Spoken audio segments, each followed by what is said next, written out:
রামগঞ্জে হাঁস খুঁজতে গিয়ে পানিতে ডুবে আব্দুর রহিমের মৃত্যু হয়েছে। লক্ষ্মীপুরের রামগঞ্জ উপজেলার হাঁস খুঁজতে গিয়ে পুকুরে ডুবে আব্দুর রহিম নামের এক ব্যক্তি মৃত্যুবরণ করেছেন।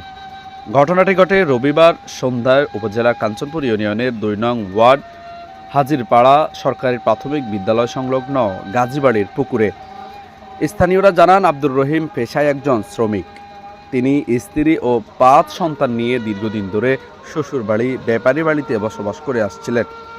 ঘটনার দিন সন্ধ্যায় তার আত্মীয় একই এলাকার লিলি আক্তার একটি হাঁস পুকুরে পড়ে যাওয়ার কথা জানিয়ে তাকে হাঁস উদ্ধার করতে বলেন। আব্দুর রহিম প্রথমে হাঁসটিকে পুকুরে দেখতে পান এবং ধরার চেষ্টা করেন। প্রথম চেষ্টার ব্যর্থ হলেও দ্বিতীয়বার পুকুরে নামার পর আর উঠে আসেননি।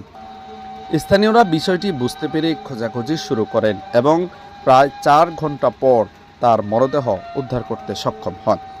পরে খবর পেয়ে রামগঞ্জ থানা পুলিশ ঘটনাস্থল গিয়ে তদন্ত করেন। এই ঘটনায় এলাকায় শোকের ছায়া নেমে এসেছে। ৫ সন্তানের জনক আব্দুর রহিমের এমন মর্মান্তিক মৃত্যু এলাকাবাসীর হৃদয়ে দীর্ণ করে তুলেছে। তিনি আসলে অসুস্থ ছিল কিনা? কোনো অসুস্থ কোনো ছিল না। আচ্ছা সিলেটে আচ্ছা এখানে দীর্ঘ 25 বছর এখানে থাকে, এখানে বিয়ে শাদী করছে, এখানে বাড়ি ঘর করছে, এখানে থাকে। ছেলে মেয়ে 5 জন, ছোট ছোট এরা, ছোট ছোট। ও আচ্ছা আচ্ছা। হাঁস রয়েছে যায় এই পানিতে। এই মাগরিবের টাইমে বাড়ির দিকে যাই, তাকে তুই যাই নামাজ পড়ি বাড়ি দিই। এরপরে যে চা খাই যাইছে বাড়ি দিকে, আগে গেছি নামাজ ধরে গড় 1 কাপ চা খাইছি শুধু করে রহিমকে মারি।